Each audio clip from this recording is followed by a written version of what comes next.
Hello बच्चों, कैसे हो। तो आज मैं आपके सामने लेक्चर नंबर 4 लेकर के आ रहा हूँ ग्रेविटेशन का, जो लास्ट लेक्चर होगा शायद। तो चलिए सीधा शुरू करते हैं। इस लेक्चर में हम लोग शुरू करने जा रहे हैं एक टर्म है जो है फ्री फॉल। फ्री फॉल नाम से ही पता चल रहा है, यानी किसी भी ऑब्जेक्ट को आप कुछ हाइट पे लेकर के चले जाओ और यहाँ से छोड़ दो। ठीक है, यहाँ तक हाइट पे, कुछ हाइट पे लेके चले जाओ, इसको यहाँ से छोड़ दो तो ये फ्रीली फॉल कर रहा है।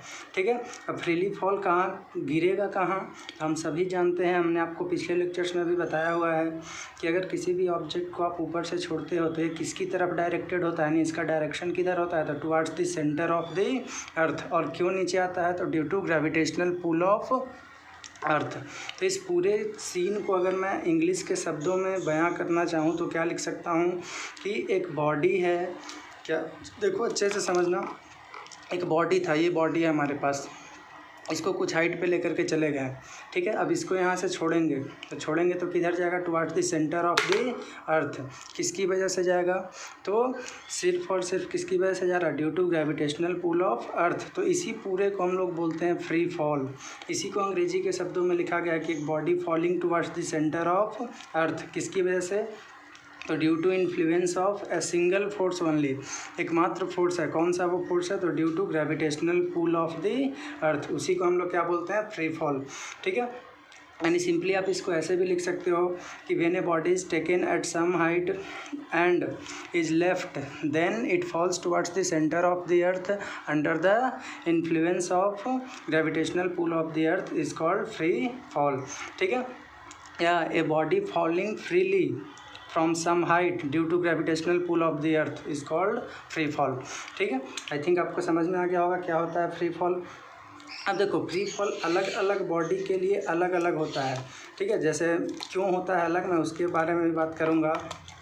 ऐसे मान लेते हैं कि आप एक पेपर को फॉल करा रहे हो और दूसरे तरफ छोटा सा एक स्टोन है। तो अगर आप इन दोनों को, यहाँ पे एयर प्रेजेंट है, ठीक है, छोड़ोगे तो पहले कौन आएगा, तो पहले ये स्टोन गिर जाएगा और ये जो है वो लेटर, ये पहले गिर जाएगा, पहले लिख दे रहा हूँ, और ये बाद में गिरेगा। ठीक है, बाद में। क्यों, अब देखो अभी तो हम लोग पीछे पढ़ रहे थे कि एक्सेलरेशन ड्यू टू ग्रेविटी सबके लिए सेम होता है।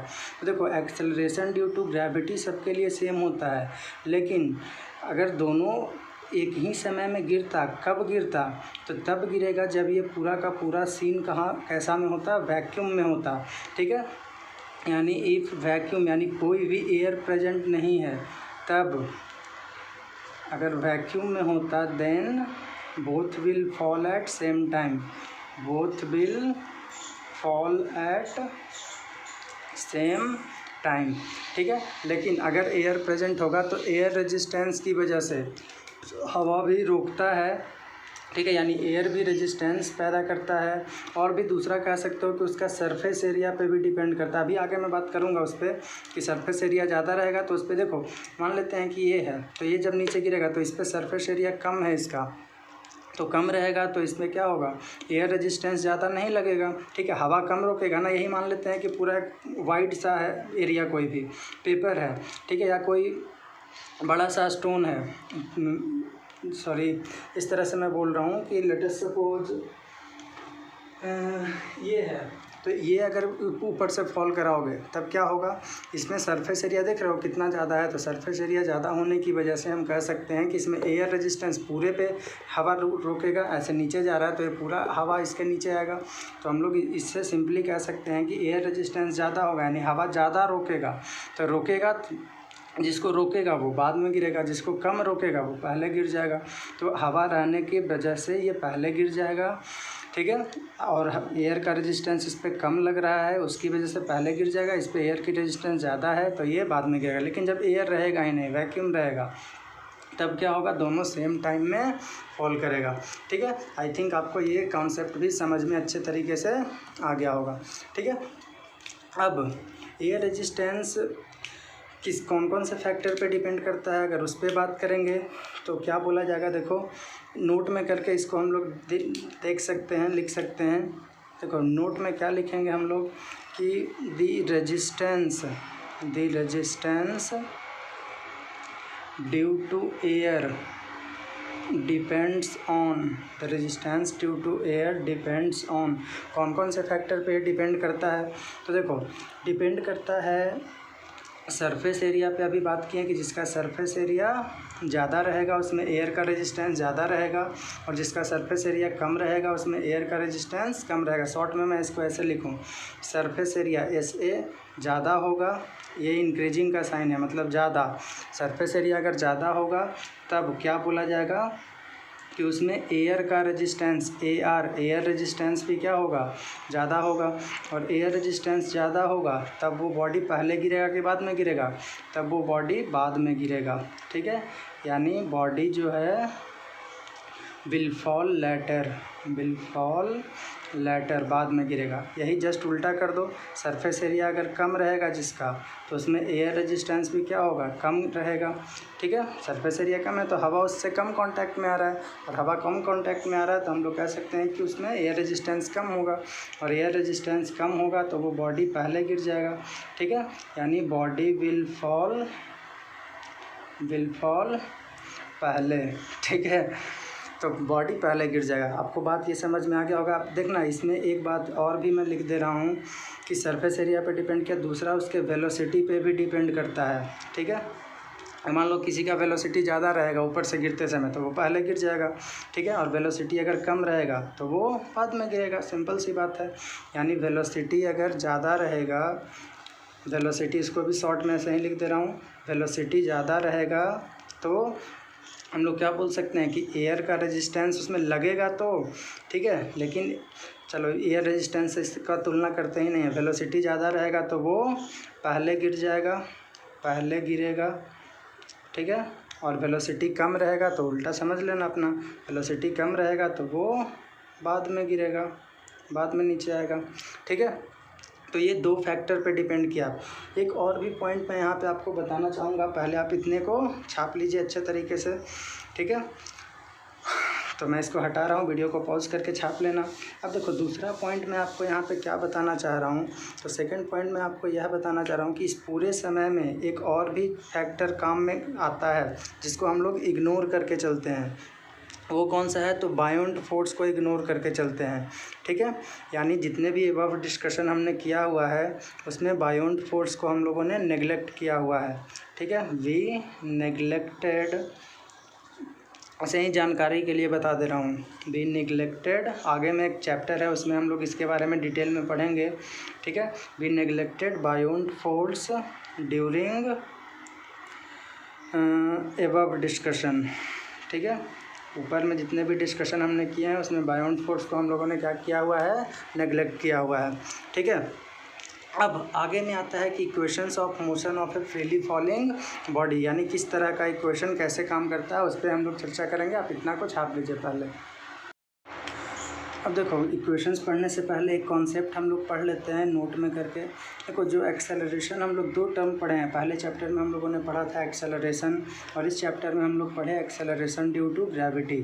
तो फ्रीली फॉलिंग के केस में, यानी ड्यूरिंग फ्री फॉल, ठीक है, जब फ्री फॉल का केस आता है तो उस समय एक्सेलरेशन जो होता है और एक्सेलरेशन ड्यू टू ग्रेविटी, वो दोनों आपस में क्या होता है? बराबर होता है। हमने आपको एक्सेलरेशन ड्यू टू ग्रेविटी बताते समय ये कॉन्सेप्ट दिया था आपको कि एक्सेलरेशन क्या होता है? Change in velocity.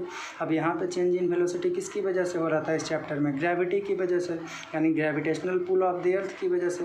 तो इसीलिए यह एक्सेलरेशन की जगह, जो भी एक्सेलरेशन हम लोग पढ़े थे पहले, उसकी जगह यहाँ पे कौन सा टर्म रहेगा? जी की वैल्यू रखते हैं, यानी during free fall acceleration of the body is equal to acceleration due to gravity, ठीक है। इतना आपको समझ में आ जाएगा, ठीक है। अब जितने भी पहले इक्वेशन हमने पढ़े थे, v बराबर u plus a t s बराबर u t plus half a t square, उस इक्वेशंस में जहाँ जहाँ a है वहाँ पे हम लोग क्या लिख देंगे? बस g लिख देंगे तो हमारा काम हो जाएगा, यानी पूरा इक्वेशन आ जाएगा हमारे पास, ठीक है। लेकिन वो पढ़ने से पहले हम लोग और भी कुछ पॉइंट्स पढ़ लेते हैं। देखो जो फ्री फॉल के केस में, ठीक है, देखो एयर में जो रेजिस्टेंस होता है उसका कारण एक और भी होता है, रोटेशन ऑफ द अर्थ भी, ठीक है। कोरियोलिस फोर्स उसको बोलते हैं, ठीक है। रोटेशन ऑफ द अर्थ की वजह से ज्योग्राफी में पढ़ोगे, हायर क्लासेस में जाओगे तब कोरियोलिस फोर्स का इफेक्ट्स वगैरह, ठीक है। लेकिन मैं उतना डिटेल में नहीं जाऊँगा, बस आपको एक शॉर्ट में नोट बता देता हूँ कि क्या होता है in case of free fall, ठीक है, यानी in case of free fall की केस में, ठीक है, क्या कि the air resistance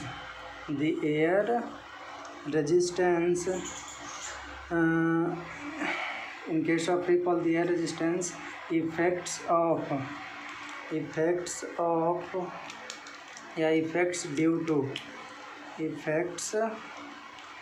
due to rotation of the earth and altitude are neglected।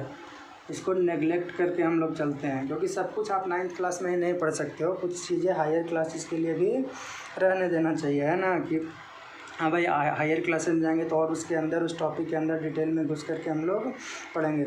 अभी सिर्फ आपको इतना ही ध्यान में रखना है कि सिर्फ और सिर्फ कौन से फोर्स को हम लोग लेकर के चल रहे हैं। तो मैंने आपको पहले डेफिनेशन में ही लिख दिया कि only due to gravitational pull of earth, यानी सिर्फ और सिर्फ ग्रेविटेशनल पुल ऑफ अर्थ की वजह से ही, और उस समय में ए बराबर क्या हो जाएगा हमारा जी हो जाएगा, ठीक है, ए और जी दोनों आपस में क्या रहेगा, बराबर रहेगा, ठीक है। अब इक्वेशंस की बात कर लेते हैं कि इक्वेशन हम लोग कैसे लिखते हैं और कौन कौन सा इक्वेशन हमारे सामने निकल कर के आएगा। तो देखो एक साइड में हम लोग लिख देंगे किसकी वजह से, तो जो मोशन में हमने इक्वेशन पढ़ा था, और दूसरी साइड में जो हम लोग लिख देंगे वो किसकी वजह से लिख देंगे, ग्रेविटेशन में जो हम लोग पढ़ेंगे इक्वेशन अभी। तो याद करो मोशन में सबसे पहला कौन सा इक्वेशन पढ़े थे, v बराबर u प्लस ए टी, ठीक है, v था final velocity, u initial velocity, a क्या है एक्सेलरेशन, और t टाइम। यहाँ पे क्या हो जाएगा, v बराबर u प्लस ए की जगह क्या बोले हैं g इंटू टी, ए की जगह सिर्फ क्या रखना है g। दूसरा क्या पढ़े थे, s बराबर u t plus half a t square, यहाँ पे क्या हो जाएगा एस, देखो यहाँ पे डिस्टेंस नहीं है, हाइट की बात कर रहा है, तो यहाँ पे जो भी डिस्टेंस रहेगा वो किसके रिस्पेक्ट में रहेगा, हाइट के रिस्पेक्ट में, यानी एच बराबर यू टी प्लस 1/2 ए की जगह जी और जी टी स्क्वायर, ठीक है। और तीसरा क्या पढ़े थे, वी स्क्वायर बराबर यू स्क्वायर प्लस 2as, यहाँ पे क्या हो जाएगा, वी स्क्वायर बराबर यू स्क्वायर प्लस 2a की जगह g और s की जगह h। तो इतना, यानी दो चीज़ों पे हम लोग ध्यान दें, अगर क्या कौन कौन सा फैक्टर चेंज हुआ है, तो एक a की जगह g आया है और दूसरा s की जगह क्या लिखे हैं हम लोग, h लिखे हैं, ठीक है। बस ये दो फैक्टर यहाँ पे आपको ध्यान में रखना है, ठीक है। अब एक और भी बात की, in the absence of air, अगर एयर का एब्सेंस रहेगा तो all freely falling bodies have the same acceleration which is equal to g. अब इस देखो जी के बारे में भी मैं आपको और भी डिटेल में जाऊँ तो जी के लिए भी दो साइन, क्योंकि एक्सेलरेशन क्या होता है, एक वेक्टर क्वांटिटी होता है, ठीक है। और अगर ये वेक्टर क्वांटिटी है तब हम लोग इसके बारे में और क्या बोल सकते हैं कि डायरेक्शन रहेगा, और डायरेक्शन रहेगा तो साइन, एक्सेलरेशन पढ़े थे ना, पॉजिटिव भी हो सकता है, नेगेटिव भी हो सकता है, जीरो भी हो सकता है, तो उसके लिए मैं बात कर रहा हूँ, ठीक है। अब क्या है देखो, अब सोच करके देखो, ये अर्थ है, ठीक है, ये अगर अर्थ है और ऊपर से कोई भी बॉडी गिर रहा है, तो क्या ये खुद से गिरेगा या इसको कोई एक्सटर्नल फोर्स लगाओगे कि अर्थ के ग्रेविटेशनल पुल की वजह से ही आता रहेगा। तो सिंपल सी बात है कि अर्थ के ग्रेविटेशनल पुल की वजह से, यानी no other external force is required, ठीक है। ये खुद towards the centre of the earth गिरते रहता है, ठीक है। इसके लिए मैंने आपको बताया था कि यहाँ भी रहेगा, ठीक है, तो ऐसा नहीं कि ये नीचे चला जाएगा इधर, ये towards the centre of the अर्थ यानी इधर ही रहेगा, यहाँ भी रहेगा तो towards the centre of the अर्थ ऐसे ही आएगा, क्योंकि आप अर्थ पे अगर यहाँ पे खड़े हो या यहाँ पे खड़े हो, यहाँ पे खड़े हो, कहीं पे खड़े रहो, आपका सेंटर तो यही है ना, तो हमेशा डायरेक्टेड होगा towards the centre of the अर्थ, ये ध्यान में रखना है। अब g की वैल्यू पॉजिटिव भी हो सकता है और g की वैल्यू क्या हो जाएगा, निगेटिव भी हो सकता है। पॉजिटिव कब होगा, देखो, तो जब अर्थ के तरफ जाएगा तो अपने आप जाएगा, किसी तरह का कोई एक्सटर्नल फोर्स नहीं है, खुद ब खुद गिर रहा है, देख रहे हो यहाँ से खुद गिर रहा है, तो इसकी वजह से, यानी जो ऊपर से नीचे आते रहेगा उस समय जो g की वैल्यू, यानी फॉलिंग की केस में, फ्री फॉल जब करता रहेगा, ऊपर से नीचे आता रहेगा, तो उस समय जी की वैल्यू पॉजिटिव, और वही जब नीचे से ऊपर जाएगा तो देखो नीचे से ऊपर जाएगा तो धीरे धीरे इसका वेलोसिटी देखते हो घटते रहता है। नीचे से ऊपर जाएगा तो इसका वेलोसिटी घटते रहता है। क्यों घटते रहता है? तो क्योंकि उसका एक्सेलरेशन क्या होते रहता है? घटते रहता है। अब एक्सेलरेशन क्यों घटते रहता है? क्योंकि नीचे आता है तो बढ़ेगा, तो ऊपर जाएगा तो क्या होगा? घटते रहेगा। ठीक है, यानी निगेटिव कब लेंगे? जब नीचे से ऊपर कोई भी बॉडी यानी थ्रोन अपवर्ड यानी ऊपर किसी ऑब्जेक्ट को तुम फेंकते हो तो उस समय जी की वैल्यू नेगेटिव लेंगे, और अगर ऊपर से नीचे कोई भी बॉडी आ रहा है तो उस समय जी की वैल्यू क्या लेंगे? पॉजिटिव लेंगे। ठीक है, आपको ये बात समझ में बिल्कुल रट जाना चाहिए कि ऊपर से नीचे आ रहा है तो पॉजिटिव, और नीचे से ऊपर देखते हो जाते हैं तो घटते रहता है वेलोसिटी। तो इतना ही ध्यान रखना है क्यों घटते रहता है, क्योंकि एक्सेलरेशन अगर इससे समझने की कोशिश करो तो ए बराबर भी माइनस यू बाई कितना टी होता है। अब देखो भी ऊपर जाएगा तो घटते रहता है। यू की वैल्यू मान लेते हैं 10 है। ठीक है, यू की वैल्यू कितना ले लिए हैं? 10। तो 10 ले लिए हैं तो ऊपर जाएगा तो वेलोसिटी घटते रहेगा। 5 4 3 2 1 0 सबसे ऊपर पॉइंट पे पहुंच जाएगा तो उस समय कितना हो जाएगा? किसी भी बॉडी को ऊपर फेंकते हो तो सबसे ऊपर जाकर के वो रुकता है, फिर वहाँ से नीचे आता है। ठीक है, यानी हाईएस्ट पॉइंट पे वेलोसिटी 0 और इनिशियल था कितना? 10। तो 0 माइनस 10 बटा टाइम कुछ भी मान लो 2 सेकंड लगा है तो कितना हो जाएगा? माइनस। तो यही एक्सेलरेशन देखो ऊपर गया तो क्या हो गया? नेगेटिव। वही ऊपर से नीचे आएगा तो ऊपर में अभी ये 0 था वेलोसिटी, यानी इनिशियल वेलोसिटी 0 है। नीचे जब गिरते रहेगा ये तो क्या होगा? उसका वेलोसिटी बढ़ेगा।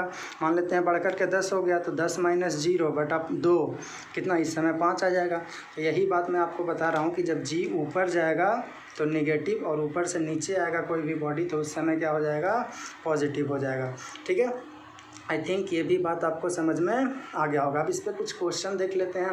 आप इतना ही क्वेश्चन को ध्यान में रखिएगा। 2-4 क्वेश्चन मैं आपको बता देता हूँ ताकि आपका क्लियरेंस और भी अच्छे तरीके से मिल जाए। ठीक है, देखो क्वेश्चन के लिए मैं बुक का यूज़ करूँगा। ठीक है, कुछ एग्जांपल्स वगैरह सॉल्व है उसी को मैं क्वेश्चन रखूँगा, फिर आपके सामने बनाऊँगा। ठीक है, कि किस तरह से ये सॉल्यूशन इसका होता है। तो चलिए सबसे पहला क्वेश्चन लेकर के चलते हैं। देखो सबसे पहले क्वेश्चन हमारे पास ये है। आपको क्वेश्चन बस दिखना चाहिए, बाकी मैं आपको सॉल्यूशन खुद बताऊंगा कैसे सोल्व होगा। एक पार्टिकल है इस थ्रोन अप वर्टिकल यानी ऊपर फेंका गया है with a velocity of 50 metre per second. तो इसी यहाँ से हम लोग क्या लिख सकते हैं? पहला क्वेश्चन जो है कि ऊपर फेंका गया है, कितना वेलोसिटी है? 50। तो जितना से फेंका गया वो क्या हो जाएगा? उसका कौन सा वेलोसिटी? Initial velocity. और यह इनिशियल वेलोसिटी कितना दिया हुआ है इसका? 50 मीटर पर सेकंड। ठीक है, इतना समझ में आया आपको? और ऊपर फेंका गया है तो एक आँख बंद करके और भी क्या लिख सकते हैं? जी की वैल्यू कितना हो जाएगा? माइनस और 10 ले लेंगे या 9.8 जो भी लो। ठीक है, -10 मीटर पर सेकंड स्क्वायर हो जाएगा। क्यों माइनस हुआ? क्योंकि ऊपर फेंका गया है। ठीक है, अब आगे में what will be its velocity at the highest point of its journey. अब उसके हाईएस्ट पॉइंट पे जब ये पहुंचेगा तो उसका वेलोसिटी कितना होगा? तो ए में अभी क्या बताया था कि जब वो बॉडी कोई भी हाईएस्ट पॉइंट पे पहुंचता है तो उसका वेलोसिटी कितना हो जाएगा? 0। बस आंसर हो गया। बी में क्या पूछा जा रहा है कि how high would the particle rise, कितना ऊपर जाएगा? कितना ऊपर जाएगा तो उसके लिए क्या पूछ रहा है आपसे? हाइट पूछ रहा है कि कितना ऊपर जाएगा। तो एच की वैल्यू आपको निकालना है। यू दिया हुआ है और जी दिया हुआ है। ठीक है, यू है, जी है, कौन सा इक्वेशन लगाओगे? देखो तो आपके पास यू है, जी है, एच है। ठीक है, एच पूछ रहा है और हाईएस्ट पॉइंट पे पहुंचेगा तो वेलोसिटी उसका कितना हो जाएगा? हाईएस्ट पॉइंट पे how high would the particle rise, तो कितना ऊपर जाएगा? तो फाइनल वेलोसिटी कितना अभी देखे थे? 0 आया था। यानी कौन सा इक्वेशन लगा तो वी स्क्वायर बराबर यू स्क्वायर प्लस 2gh। क्यों इसी को लगाएं? क्योंकि इसमें यू है, जी है, भी है, यानी इसको भी लिख दे रहा हूँ, भी बराबर 0 और h है तो यू भी जी एच से यही इक्वेशन बनता है। इसीलिए यह वाला इक्वेशन हम लोग लेकर के चलेंगे। ठीक है, यानी v की वैल्यू कितना? 0 बराबर यू स्क्वायर। तो u का 50 का स्क्वायर कितना हो जाएगा? 50 का स्क्वायर प्लस 2 इंटू जी की वैल्यू कितना है? -10 इंटू एच की वैल्यू कितना निकालना है हम लोग को। ठीक है, एच की वैल्यू निकालना है। अब यहाँ से एच निकाल सकते हो, तो इसको इधर लाओगे, इस पूरे टर्म को इधर ले लो, तो माइनस में है तो प्लस हो जाएगा, यानी 20h बराबर 50 का स्क्वायर, यानी 50 गुना 50, तो h बराबर कितना 50 गुना 50 बटा 20। इससे ये कैंसिल हो गया, इससे कितना टाइम्स 25 टाइम्स 25 इंटू 5 कितना हो जाएगा 125 मीटर बॉडी जाएगा। ठीक है, आई थिंक आपको इतना समझ में अच्छे तरीके से आ गया होगा कि किस तरह से आपको सॉल्व किया जा रहा है क्वेश्चन। ठीक है, इसमें भी और भी क्या पूछ रहा है कि what time would it take to reach the highest point, time भी पूछ रहा है। तो टाइम आप कैसे कैलकुलेट करोगे, देखो टाइम के लिए क्या कैसे कैलकुलेट कर लोगे, तो कोई भी क्वेश्चन लगा लो, v बराबर u प्लस जी टी, तो t बराबर कितना हो जाएगा v माइनस यू अपॉन जी, और v की वैल्यू कितना था 0 माइनस u की वैल्यू कितना था, तो u की वैल्यू 50 है, अपॉन g की वैल्यू कितना है, तो g की वैल्यू हमारे पास -10, तो माइनस माइनस कैंसिल हो जाएगा, यानी कितना सेकंड हो जाएगा 5 सेकंड हो जाएगा। ठीक है, तो इस तरह से हम लोग ये भी निकाल लिए। ये आपका पहला क्वेश्चन था। अब दूसरे क्वेश्चन की तरफ हम लोग लेकर के चलते हैं। इसको मैं हटा रहा हूँ, आप क्वेश्चन लिख लेना, जो भी मैं बता रहा हूँ हर चीज़ को आप नोट्स में लिखते जाओ। ठीक है, क्वेश्चन है तो ऐसा नहीं कि क्वेश्चन को बस देख लिए बाकी छोड़ दिए, ऐसा नहीं करना है, क्वेश्चन आपको पूरा लिखना है। ये पहले ही क्वेश्चन के रिस्पेक्ट में with reference to the above sample problem find the time that the particle takes from the high, वो अब ऊपर से नीचे लाने में पूछ रहा है कि कितना टाइम लगेगा, तो क्या आप निकाल लोगे कितना s बराबर u t plus half a t square, तो वहाँ पे शायद 9.8 लिया था, इस वजह से आंसर इतना है बराबर u। तो अब ऊपर से नीचे जब आएगा, एक बात और भी ध्यान में रखना कि भावनाओं में नहीं बहना है। ठीक है, ऊपर से अब नीचे आ रहा है, यानी बॉडी यहाँ पे है और यहाँ से अब नीचे आ रहा है, तो हम क्या बताए थे कि हाईएस्ट पॉइंट पे पहुँचने के बाद उसका वेलोसिटी क्या हो जाएगा 0। ठीक है, लेकिन जब क्वेश्चन ही यह बोल दिया कि ऊपर से नीचे के लिए सिर्फ बताइए, तब ऊपर से नीचे में यही इसका कौन सा वेलोसिटी हो जाएगा, इनिशियल वेलोसिटी। ठीक है, फिर से देखो, नीचे से 10 मीटर पर सेकंड से फेंके तो ऊपर में जाने के बाद 0 हो गया, तो इनिशियल वेलोसिटी 10 और फाइनल वेलोसिटी कितना 0 हो जाएगा। लेकिन जब ऊपर से नीचे की जाने की बात करेगा, तो ऊपर से नीचे तो पहले कहाँ है ऊपर, तो पहले वाले को इनिशियल वेलोसिटी, यानी इस सिचुएशन में ऊपर वाला जो ही है वही क्या हो जाएगा इनिशियल वेलोसिटी, और नीचे जाकर टकराएगा जिस वेलोसिटी से वो उसका कौन सा हो जाएगा फाइनल वेलोसिटी। ठीक है, तो यहाँ पे इनिशियल वेलोसिटी कितना हो जाएगा 0। ठीक है, डिस्टेंस कितना चलेगा, तो डिस्टेंस या h की वैल्यू ऊपर से नीचे कितना आया था 125 मीटर। ठीक है, और भी क्या दिया हुआ है क्वेश्चन आपको दिख रहा है, फाइंड द टाइम, t की वैल्यू आपको निकालना है, a की वैल्यू अब ऊपर से नीचे आ रहा है, तो ऊपर से नीचे आ रहा है तो g की वैल्यू कितना ले लोगे +10, यानी 10 मीटर पर सेकंड स्क्वायर, क्योंकि ऊपर से नीचे आ रहा है। अब देखो क्या कौन कौन जो आ गया, इसमें से आपको कौन सा इक्वेशन दिखेगा, तो h बराबर u t plus half G T square, h बराबर u t plus half G T square, तो h की वैल्यू 150, u की वैल्यू 0 है, तो ये term 0 plus 1/2 into 10 into T का स्क्वायर। ठीक है, इससे ये 5 टाइम्स कैंसिल हो जाएगा, 5 से ये 25 टाइम्स, और t की वैल्यू कितना हो जाएगा 5 सेकंड। मतलब कि आपको यहाँ से एक और भी बात ध्यान में रखोगे कि जितना नीचे से ऊपर जाने में लगता है समय, उतना ही ऊपर से नीचे आने में ही लगता है। ठीक है, अब इसी क्वेश्चन में अगर तुम वेलोसिटी भी निकालोगे ना, तो कितना वेलोसिटी से पहले फेंका गया था, तो कितना वेलोसिटी से फेंका गया था 50 मीटर पर सेकंड से, तो अगर निकालोगे कि ऊपर से जब नीचे आया तो कितने वेलोसिटी से टकराया, यानी इसी सिचुएशन में अगर तुम v की वैल्यू भी निकालोगे ना तो 50 ही आएगा। ठीक है, यानी v बराबर कितना u plus G T, u की वैल्यू कितना है 0, g की वैल्यू कितना है 10, t की वैल्यू कितना है 5, यानी कितना आ गया 50 मीटर पर सेकंड। ठीक है, यानी उतना ही आएगा। तो इससे आपको दो बात समझ में आना चाहिए। कौन कौन सा बात, पहला बात हम बताएं कि जितना टाइम नीचे से ऊपर जाने में लगता है, उतना ही टाइम ऊपर से नीचे आने में भी किसी भी बॉडी को लगता है। ठीक है, यानी नोट में मैं आपको यहाँ पे यह बता दूँ कि अगर कोई भी सीन इस तरह से हो रहा है, यहाँ से किसी ऑब्जेक्ट को ऊपर फेंका गया, ए से बी पे फेंका गया है, ठीक है, तो टाइम जो लगेगा ए से बी जाने में, वह टाइम बराबर होगा किसका, बी से ए आने में। ए से बी जाने में जितना टाइम लगेगा, वही बी से ए आने में भी टाइम लगेगा। ठीक है, और दूसरा वेलोसिटी पॉइंट पे मैं आपको यहाँ पे क्या बता रहा हूँ कि जिस वेलोसिटी से बॉडी फेंका गया था ऊपर, अगर वो ऊपर से नीचे आकर के टकराएगा तो उतना ही वेलोसिटी उसका रहेगा, ठीक है। यानी the velocity with which the object was thrown and when it strikes once again on the ground it will strike with the same velocity. मान लेते हैं कि 10 मीटर पर सेकंड से तुम फेंके थे, तो जब बॉडी ऊपर जाकर नीचे आकर टकराएगा तो उसका वेलोसिटी कितना रहेगा, 10 ही रहेगा। 20 मीटर पर सेकंड से फेंके थे तो आकर नीचे टकराएगा तो कितना रहेगा, 20 ही रहेगा, ठीक है। तो ये दूसरा नोट पॉइंट में मैं आपको यहाँ पे बता रहा हूँ, ठीक है। आई थिंक इतना आपको क्लियर हो गया होगा। अब मैं इसको हटा रहा हूँ, अगले क्वेश्चन की तरफ अपना चलता हूँ, ठीक है। दो क्वेश्चन और कर लेते हैं ताकि आपके मन में थोड़ा बहुत संदेह अगर जो रहेगा वो मिट जाएगा, ठीक है। तो अगला क्वेश्चन हमारे पास यह है, क्वेश्चन दिख रहा है आपको कि क्वेश्चन है तीसरा नंबर कि ball is drop from the top of a tower of 40 metre high. एक टावर है, ठीक है, कितना मीटर हाई है भाई, 40 मीटर, ठीक है। अब यहाँ से क्या बोला जा रहा है कि एक बॉल को ड्रॉप किया जा रहा है, ठीक है। एक बॉल है उसको यहाँ से ड्रॉप किया जा रहा है, मतलब ऊपर से नीचे आ रहा है। तो पहले बताओ, यहाँ से जब बॉल को छोड़ा जाएगा तो उस समय उसका वेलोसिटी कितना रहेगा, 0, ठीक है। अब कितना हाइट ये चलेगा, कितना डिस्टेंस चलेगा, तो 40 मीटर, और ऊपर से नीचे आ रहा है तो जी की वैल्यू कितना लिख लेंगे, 10 + 10 रहेगा, ठीक है। इतना बात आपको एक लाइन पढ़ने से समझ में आ गया। What is its velocity when it has covered 20 metre. अब इसमें क्वेश्चन में थोड़ा सा ट्विस्ट लेकर के आ गया कि जब ये आधा चल लेगा यानी 20 मीटर चल लेगा, टोटल 40 मीटर था, ठीक है, टोटल कितना है, 40 मीटर है। तो बोल रहा है कि अगर ये 20 मीटर चल लेगा तो उस समय इसका वेलोसिटी कितना होगा, यानी इस समय इसका वेलोसिटी बताइए कि क्या होगा, ठीक है।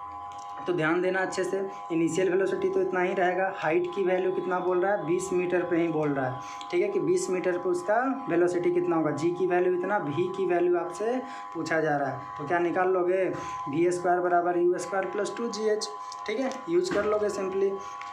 तो क्या हो जाएगा, v² = u² + 2gh। भी की वैल्यू आपसे पूछ रहा है, u 0 है, 2 × जी की वैल्यू 10, h की वैल्यू 20, यानी 200, 400 हो जाएगा। तो v² = 400, तो v बराबर कितना, 20 मीटर पर सेकंड हो जाएगा, यानी 20 मीटर पर सेकंड। जब ये 20 मीटर नीचे रहेगा तो इसका वेलोसिटी हो जाएगा, ठीक है। आगे में इसी में क्वेश्चन और भी क्या पूछ रहा है कि what would be it's velocity when it hits the ground. जब ग्राउंड को हिट करेगा उस समय इसका वेलोसिटी कितना हो जाएगा। तो उस समय h की वैल्यू बस कितना रख लोगे, 40 रख लोगे, क्योंकि जब ये ग्राउंड को हिट करेगा उस समय h की वैल्यू, बाकी सब तो वही रहेगा, भी निकालना है, u की वैल्यू 0 ही रहेगा, 2 जी की वैल्यू उतना ही, h की वैल्यू बस कितना रख लोगे आप, 40 रख लोगे, ठीक है। तो उस समय वो निकल जाएगा आपका। आई थिंक आपको समझ में आ गया होगा, ठीक है। अब अगले क्वेश्चन की तरफ हम लोग चलते हैं, इसको मैं हटा रहा हूँ। तो देखो अगला क्वेश्चन हमारे पास क्या बोला जा रहा है। तो नेक्स्ट क्वेश्चन में है हमारा कि N object is released from a height. एक ऑब्जेक्ट को कुछ हाइट से रिलीज किया जा रहा है, ठीक है, यानी क्वेश्चन नंबर 4 होगा ना। An object is released from a height, तो find its speed at t = 1 second, 2 second, 3 second, अलग अलग 3 क्वेश्चन दे दिया है इसमें। तो हम लोग एक उसी को सोल्व कर लेंगे। देखो क्या बोल रहा है, ठीक है, आपको दिख जाना चाहिए, हाँ। यहाँ से किसी हाइट से बॉडी को रिलीज किया जा रहा है, ठीक है, रिलीज्ड फ्रॉम ए हाइट। एक body is released from a height, तो रिलीज जब किया जा रहा है तो उस समय इसका इनिशियल वेलोसिटी कितना, 0। इतना पढ़ के क्या क्या लिख लेंगे, और जी की वैल्यू कितना हो जाएगा, 10 मीटर पर सेकंड स्क्वायर, 10 लेकर के चल रहा है, ठीक है। तो उसका स्पीड बताना है t = 1 सेकंड में, यानी टाइम कितना बोल रहा है, 1 सेकंड में उसका वेलोसिटी कितना होगा, यानी फाइनल वेलोसिटी आपसे पूछ रहा है।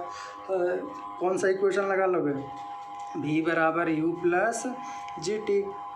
u की वैल्यू 0 है, g की वैल्यू 10, t की वैल्यू 1, यानी कितना हो जाएगा, 10 मीटर पर सेकंड हो जाएगा, ठीक है। 2 सेकंड में है तो t = 2 रख दोगे तो 10 दूनी 20 हो जाएगा। 3 सेकंड में तो t = 3 रख दोगे तो 30 हो जाएगा, ठीक है। अब दूसरा क्वेश्चन इसी में बोल रहा है क्या, फाइंड द डिस्टेंस ट्रेवल्ड भी 1 सेकंड, 2 सेकंड, 3 सेकंड में। तो डिस्टेंस ट्रेवल्ड यानी h की वैल्यू भी पूछ रहा है, तो h बराबर क्या हो जाएगा, ut + half G T square, you की वैल्यू तो 0 था, प्लस 1/2 इंटू जी की वैल्यू 10 इंटू टी की वैल्यू 1 सेकंड है तो 1 सेकंड रख दो, 2 सेकंड रहेगा तो 2 सेकंड, 3 सेकंड तो 3 सेकंड, तो 1 सेकंड हम लोग लेकर चल रहे हैं तो 1 का स्क्वायर यानी कितना हो जाएगा 5 मीटर हो जाएगा। ठीक है, आई थिंक आपको ये भी क्वेश्चन समझ में आ गया होगा। ठीक है, एक क्वेश्चन मैं और ले रहा हूँ।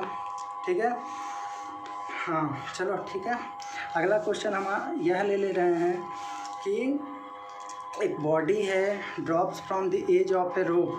ठीक है, 12 नंबर या 5 नंबर क्वेश्चन हमारा हो जाएगा इस चैप्टर के लिए। ठीक है, अब देखो इस क्वेश्चन में क्या बोल रहा है हमसे, तो इस क्वेश्चन में हमसे यह बोल रहा है कि एक बॉडी को ड्रॉप किया जा रहा है from the edge of a rope. ठीक है, यानी यह एक छत है। ठीक है, यहाँ से बॉडी को रिलीज़ किया जा रहा है, तो रिलीज़ किया जा रहा है तो इसमें क्या लिख लेंगे इतना पढ़ के, यू बराबर कितना 0 मीटर पर सेकंड। ठीक है, इट पासेज और जी की वैल्यू ऊपर से नीचे आ रहा है तो कितना 10 मीटर पर सेकंड स्क्वायर। ठीक है, इतना हो जाएगा। आपको क्वेश्चन दिखना चाहिए, अच्छे से क्वेश्चन लिख लेना पहले तभी क्वेश्चन को सोल्व करना। अब बोल रहा है कि it passes a 2 metre high window in 0.1 second. अब बोल रहा है कि एक यह पास करता है 2 मीटर का विंडो है, कि यहाँ पे मान लेते हैं कि यह एक विंडो है। ठीक है, यह विंडो कितना बोल रहा है कितना मीटर का है, यहाँ से यहाँ इसका बोल रहा है कि 2 मीटर है, और इसको जब ये पास ऊपर से नीचे गिरेगा ना तो यहाँ से यहाँ पास करने में कितना टाइम ले रहा है 0.1 सेकेंड। ठीक है, यानी 2 मीटर विंडो को पास कर रहा है ये 0.1 सेकेंड में। ठीक है, तो टाइम बोल रहा है 0.1 सेकेंड। तो how far is the roof above the window, तो ऊपर में इसका कितना हाइट है, यानी ये हाइट यहाँ से यहाँ मान लेते हैं कितना है h है, तो इसी h की वैल्यू आपसे पूछा जा रहा है। अब ध्यान देना, इस क्वेश्चन में 2 सीन है, इसको अगर अलग अलग दृष्टिकोण से हम लोग देखेंगे, कुछ नाम दे देते हैं, तो यहाँ से चला तो यहाँ से यहाँ एक सीन हो जाएगा। ठीक है, और फिर यहाँ से यहाँ तक इस पॉइंट पे दूसरा सीन हो जाएगा। पहले एक बॉडी को हम लोग ए से बी की तरफ चलाएंगे, फिर बी से सी का मोशन देखेंगे कि यहाँ से यहाँ किस तरह से करा। क्वेश्चन समझ में आया? ऊपर से बॉडी को गिराया जा रहा है, एक विंडो है बीच में 2 मीटर का, इस 2 मीटर का विंडो पार करने में यानी इतना डिस्टेंस चलने में उस बॉडी को कितना लग रहा है, तो 0.1 सेकेंड लग रहा है। तो बोल रहा है कि कितना ऊपर में और है विंडो। ठीक है, यानी how far is the roof above the window, तो विंडो से ऊपर कितना ऊपर छत है, इस खिड़की से कितना ऊपर छत है, ये हमसे पूछा जा रहा है। ठीक है, तो इसमें हम लोग लेकर के चलते हैं सबसे पहले ए से बी के लिए। तो ए से बी के लिए जब आप देखोगे तो इनिशियल वेलोसिटी कितना है 0 है। ठीक है, डिस्टेंस आपको पता नहीं है तो एच की वैल्यू आपको फाइंड आउट करना है। ठीक है, ए से बी के लिए देख रहे हैं। अब एक्सेलरेशन कितना लेकर के चल रहे हैं हम लोग 10 मीटर पर सेकंड स्क्वायर, ऊपर से नीचे आ रहा है तो प्लस ही ले लेंगे, और फाइनल वेलोसिटी भी हम लोग को पता नहीं है इसका। ठीक है, भी की वैल्यू भी हम लोग नहीं जानते हैं, तो इतने से कौन सा इक्वेशन लगा लो भैया, जी लिखो यहाँ पे, यू ए नहीं लिखो। अब देखो इतना से हम लोग को एक इक्वेशन निकल के आ रहा है दिमाग में, वी स्क्वायर बराबर यू स्क्वायर प्लस 2gh। ठीक है, अब यहाँ से अगर सोल्व कर लेंगे तो v की वैल्यू नहीं पता है हम लोग के, u की वैल्यू 0 प्लस 2 इंटू जी की वैल्यू कितना है, g की वैल्यू 10 है, इंटू h हम लोग को नहीं मालूम है। ठीक है, तो अब यहाँ से हम लोग को v बराबर कितना मिल जाएगा, तो √20h, अंडर रूट कितना 20h। इसको इक्वेशन नंबर कितना मान लेते हैं, फर्स्ट मान लेते हैं। अब b से c हम लोग चलते हैं, अब कहाँ से कहाँ, b से c, तो b से c के लिए जब देखोगे तो इस समय b से c के लिए हम लोग क्या देख रहे हैं कि डिस्टेंस यानी हाइट कितना है b से c का, तो 2 मीटर बोल रहा है कि 2 मीटर का हाइट है। ठीक है, अब एक और भी बात ध्यान में रखिएगा, जब यहाँ पे बॉडी पहुँचेगा तो जो इसका वेलोसिटी फाइनल वेलोसिटी ऊपर से नीचे जब आएगा तो यहाँ से यहाँ जब पहुँचा तो इस पॉइंट पे हम लोग फाइनल वेलोसिटी v पे कितना मान लिए थे, v, तो वह है इस मोशन के लिए क्या हो जाएगा, क्या इनिशियल वेलोसिटी, अभी ऐसा केस बताए थे कि जब ऊपर से नीचे आ रहा है 2 सीन जैसे ही ले लेगा यहाँ से यहाँ, तो यहाँ पे उसका इनिशियल वेलोसिटी और सी पे पहुँचेगा तो उसका फाइनल वेलोसिटी। तो यहाँ पे जो इसका इनिशियल वेलोसिटी रहेगा वो कौन सा हो जाएगा, जो ऊपर वाले का फाइनल वेलोसिटी है, यहाँ से यहाँ गिरा तो जो इसका फाइनल वेलोसिटी रहेगा वही ना इस मोशन के लिए अब इनिशियल वेलोसिटी रहेगा, यानी u की वैल्यू कितना हो जाएगा, तो u की वैल्यू यहाँ पे हो जाएगा √20h। ठीक है, इतना बात आपको समझ में आ रहा होगा, ठीक है। तो अब एक्सेलरेशन की वैल्यू हम लोग देख ही रहे हैं, कितना लेकर के चलेंगे +10, और टाइम भी बोल रहा है कि हम लोग को इसमें कितना लगा है, तो 0.1 सेकेंड का टाइम लगा है, ठीक है। तो h बराबर ut + हाफ, इसको g लिखो। अब इसमें अगर तुम इक्वेशन को लगाओगे, मैं नीचे ला रहा हूँ थोड़ा सा, तो h बराबर कितना हो जाएगा, ut + हाफ GT²। तो h बराबर 2 है, u की वैल्यू, तो u की वैल्यू कितना है, √20 है, √20h इंटू टी की वैल्यू 0.1, 0.1 का मतलब बटा 10 लिख सकते हैं हम लोग, और +1/2 इंटू जी की वैल्यू कितना है, तो जी की वैल्यू 10 इंटू टी का स्क्वायर, तो 0.1 का स्क्वायर करोगे तो 1 बटा कितना हो जाएगा, 1/10 का स्क्वायर 1/100 हो जाएगा। अब इसको सोल्व करोगे तो 1 0 से 1 0, और यहाँ पे 2 बराबर कितना हो जाएगा, 2 बराबर हो जाएगा, ऊपर में तो कितना है 20h/10 और प्लस 1 बटा कितना 20 हो जाएगा। इसको सोल्व अगर हम लोग कर लेते हैं, तो इसको अगर सोल्व करोगे तो एलसीएम पहले ले लो, कितना हो जाएगा 20 एलसीएम हो जाएगा, 20 एलसीएम हो जाएगा। तो यहाँ पे कितना हो जाएगा 2√20h और +1 बराबर कितना 2 हो जाएगा। 20 को उधर भेजोगे तो कितना हो जाएगा, ये 40 हो जाएगा। तो 2√20h + 1 बराबर 40। अब +1 उधर जाएगा तो 39 हो जाएगा ये, तो डायरेक्ट लिख रहे हैं, +1 उधर जाएगा तो -1 यानी 39, और इससे इसको डिवाइड कर देते हो तो ये कितना हो जाएगा 19.5 हो जाएगा, ठीक है। तो यहाँ पे हम लोग लिख सकते हैं बराबर 2 भी उधर भेज दो तो 19.5। अब इसको दोनों साइड में स्क्वायर कर दो, तो स्क्वायर कर दोगे तो कितना हो जाएगा 20h बराबर 19.5 इंटू 19.5। अब h की वैल्यू निकाल लोगे यहाँ से, तो h की वैल्यू आप निकाल लेना यहाँ से कितना होगा, ठीक है। तो इस तरह से हम लोग देख लिए कि हमारा इक्वेशन किस तरह से हम लोग सोल्व इसको करेंगे, ठीक है। आई थिंक आपको क्वेश्चन बहुत अच्छे से समझ में आ गया होगा, ठीक है। बस कैलकुलेशन था इसमें, एक समय ए से बी देख लिए, दूसरी समय बी से सी देख लिए। तो ए से बी में मोशन, फिर बी से सी में जब मोशन करेंगे तो उस समय जो उसका वेलोसिटी फाइनल रहेगा वो इसके लिए इनिशियल वेलोसिटी हो जाएगा, ठीक है। बस उसके लिए इक्वेशन लगा दिए, जो हमारे पास भी की वैल्यू था वो इनिशियल रख दिए, और कैलकुलेशन है। उसके बाद आप कैलकुलेशन 9th में चले गए हो तो इतना कैलकुलेशन आप खुद से कर सकते हो। एच की वैल्यू निकाल करके डिवाइड करके बताना मेरे को कितना आएगा, 19.5 इंटू 19.5 अपॉन नीचे में 20। कमेंट सेक्शन में बताओ कि ये कितना आएगा सोल्व करने के बाद, ठीक है। तो ये हो गया। अब लास्ट टॉपिक जो हमारा इसमें है मास एंड वेट। मास क्या होता है और वेट क्या होता है, ठीक है। देखो जनरल केस में हम लोग मास और वेट को एक लेकर के चलते हैं, लेकिन फिजिक्स की दुनिया में मास और वेट अलग अलग होता है। अब मास क्या है, तो देखो मास होता है the quantity of matter contained in a body, यानी यह अगर बॉडी है तो इसमें कौन कौन सा कितना मैटर कंटेंड है। मैटर क्या होता है, एनीथिंग दैट ऑक्यूपाई स्पेस, जैसे प्लास्टिक है, ऊपर नीचे अंदर में इंक है, तो यह सब जो इसमें कंटेंट है उसको हम लोग क्या बोलेंगे, उसका मास। जैसे ये है तो इसमें स्टील है, ये प्लास्टिक है, अंदर में पिन होगा, तो जो मैटर इसमें प्रेजेंट है हम लोग उसको उसका मास बोलते हैं, ठीक है। क्या समझ में आ गया कि मास क्या है, तो जिस चीज़ से ये सिंपली बना हुआ है, जो मास इसमें है, जो मैटर इसमें प्रेजेंट है, उसको हम लोग उसका क्या बोलते हैं, मास बोलते हैं। यानी कितना कोई भी मैटर प्रेजेंट है that is known as its mass. और वेट क्या बोलेंगे, तो वेट वह होता है कि वेट एक फोर्स है जिससे the earth attracts any body towards it self, ठीक है। तो अगर एक छोटा सा डेफिनेशन लिखना चाहूँगा तो क्या लिखेंगे कि it is the quantity of matter, it is the quantity of matter. मैं पहले एक बार पूरा डिफरेंस बता दे रहा हूँ, फिर मैं आपको एक बार में लिख दूँगा। तो क्या हो गया, मास समझ में आ गया, वेट समझ में आ गया। डेफिनेशन दूसरा, मास एक स्केलर क्वांटिटी होता है। मास देखो सिर्फ m है, ठीक है, लेकिन जिस फोर्स से अर्थ अपनी तरफ अट्रैक्ट कर रहा है, तो फोर्स क्या होता था, ये एक फोर्स है, और यह है क्या है, सिंपली मास है, यानी यह एक फिजिकल क्वांटिटी है बस, लेकिन यह फोर्स है। फोर्स बराबर क्या पढ़े थे, m इंटू ए, लेकिन यहाँ पे ए की जगह क्या लिखते हैं, g, यानी यहाँ पे जो वेट हो जाएगा वो कितना हो जाएगा m इंटू जी, ठीक है। तो यह एक स्केलर क्वांटिटी हो जाएगा, यह एक वेक्टर क्वांटिटी हो जाएगा, ठीक है। इसका ऐसा यूनिट मास का क्या होता है kg, यहाँ पे m इंटू जी है, फोर्स है तो फोर्स का क्या होता है न्यूटन, या मास का kg और एक्सेलरेशन का kg metre per second square, इसी को क्या बोलते हैं हम लोग न्यूटन भी बोलते हैं, ठीक है। नेक्स्ट पॉइंट में कि मास जो होता है वह फंडामेंटल क्वांटिटी है, यानी हम लोग सिंपली कह सकते हैं फंडामेंटल प्रॉपर्टी है, जिसकी वजह से ये सेम रहता है लगभग हर जगह, ये सेम रहता है। लेकिन ये जैसे जैसे जी की वैल्यू डिफ़र करेगा, कैसे कैसे करेगा, जी के बारे में हम लोग पीछे चर्चा कर चुके हैं। तो जी की वैल्यू चेंज करेगा तो वेट भी क्या हो जाएगा चेंज करता रहेगा, ठीक है।